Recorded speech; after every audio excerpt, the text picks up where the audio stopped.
Doctor Shujaat Farooq साहब chief of research हैं पाइट के हमारे साथ मौजूद हैं। बहुत शुक्रिया डॉक्टर साहब, प्रोग्राम के लिए आपने वक्त निकाला। अब ये जो आदादो शुमार हमें इब्तदाई 6 माह के नज़र आ रहे हैं, इसमें हम 80% जो हमारे बजट का है वो तो सिर्फ जो कर्ज़ों का सूद है उसकी अदायगी में दे रहे हैं, फिर एक्चुअल कर्ज अलग है। तो हमारे मुल्क के पास क्या बचेगा अपने लोगों के ऊपर खर्च करने के लिए?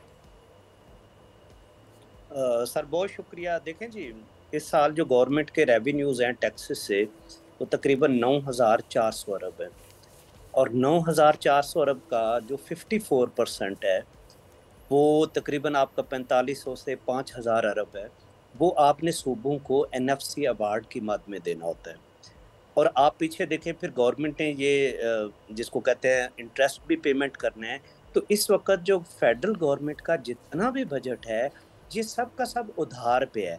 तो जो आप ये इंकशाफ कर रहे हैं कि इस वक्त हमारा जो सबसे बड़ा कंपोनेंट बन गया वो इंटरेस्ट पेमेंट है, उसकी रीज़न आप देखें तो हम तकरीबन 24 IMF प्रोग्राम साइन कर चुके हैं। तो हम 77 सालों से वेंटिलेटर पे हैं, क्योंकि हर 2 से 3 साल के बाद हम वेंटिलेटर पे जाते हैं, हम कर्ज लेते हैं, और फिर ये कर्ज की अमाउंट बढ़ती जा रही है। आप पिछले 2 दिहाइयों को देखें तो जितना पीपल्स पार्टी ने कर्ज लिया 2008 से 13, उससे डबल PMLN ने लिया, फिर उससे डबल PTI ने लिया, और उससे डबल अब हम डिमांड कर रहे हैं। तो देखें, ये कर्ज लेंगे तो अभी तो सिर्फ हम इंटरेस्ट पेमेंट की बात कर रहे हैं, अभी तो हमने एक्चुअल कर्ज वापस करने हैं। तो ये सारे का सारा वो फैक्टर है कि जिसकी वजह से हम इस दलदल में फंस रहे हैं। तो डॉक्टर साहब, फिर अब ये इसका वे आउट क्या निकल सकता है? टैक्स का जो कलेक्शन है वो तो हम देख रहे हैं कि हमारे मुल्क में हर साल बढ़ रहा है, टैक्स रेट बढ़ रहा है, लेकिन हम टैक्स बेस को नहीं बढ़ा पा रहे हैं। अभी भी जो पिछले 2 माह के फिगर्स आ रहे हैं, सिर्फ 18,000 लोग उस नए टैक्स फाइलर्स के तौर पर सामने आए हैं। तो ये रेशो अगर इतना कम और इतनी सुस्त रवि से चलेगा तो हमारा ज़ाहिर है कि टैक्स बेस जब तक नहीं बढ़ेगा तो कलेक्शन उस तरह से तो नहीं हो सकेगी जितनी हमें ज़रूरत है। देखिए जी, इसी के लिए हम जोर दे रहे हैं कि इस वक्त जो सिंपल इकोनॉमिक रिफॉर्म्स है वो हमें नहीं चाहिए, हमें बड़ी मैसिव स्ट्रक्चरल रिफॉर्म्स चाहिए। और वो स्ट्रक्चरल रिफॉर्म्स क्या हैं? नंबर 1, आप ये देखें कि आप सिर्फ कर्ज उन प्रोजेक्ट पे लें जहाँ से आप डॉलर जनरेट कर सकते हैं।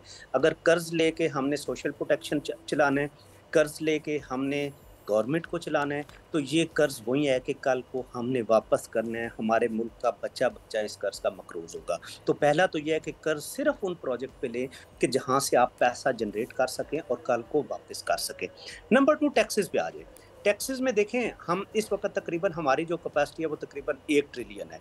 हम जो एक रफ एस्टिमेट कहते हैं कि हम तकरीबन जिसको कहते हैं कि इसको 1.5 ट्रिलियन पे लेके जा सकते हैं। तो आप देखें तो हमारे पास तकरीबन 5,000 अरब हैं।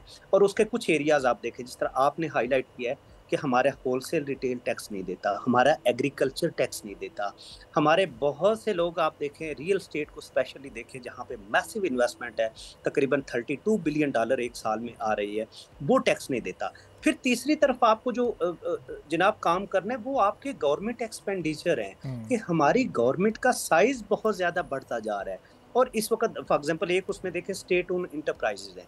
अब स्टेट ओन इंटरप्राइजेज के जो लॉसेज हैं वो सिर्फ तकरीबन 1,500 से 2,000 अरब है। उसके अलावा 18th अमेंडमेंट के बाद फेडरल गवर्नमेंट में जो हमने पाइड से एस्टिमेट किया है कि इस वक्त तकरीबन 50 मिनिस्ट्रीज चल रही हैं, और ये सिर्फ आपको 12 से 13 मिनिस्ट्रीज चाहिए। आपको एनर्जी का मिनिस्टर नहीं चाहिए, आपको पाकिस्तान पोस्टल का मिनिस्टर नहीं चाहिए। तो ये जो गवर्नमेंट का साइज है, चाहे वो कैबिनेट देखें, चाहे आप मिनिस्टर्स देखें, चाहे सेक्रेटरीज देखें, मिनिस्ट्री की तादाद देखें, और फिर जो एम्प्लॉयमेंट का बर्डन है, फिर उसके अंदर पे एंड पेंशन का बिल देखें कि इस वक्त पेंशन जिसको कहते हैं एक बहुत बड़ा बम है, फेडरल और सूबों की पेंशन सिर्फ मिला लें तो ये तकरीबन 2,000 अरब रुपया बनती है। ये सारे वो एरियाज हैं कि जहाँ पे हमें रिफॉर्म्स की जरूरत है। सब्सक्राइब करें और बेल दबाएं ताकि कोई खबर रह न जाए।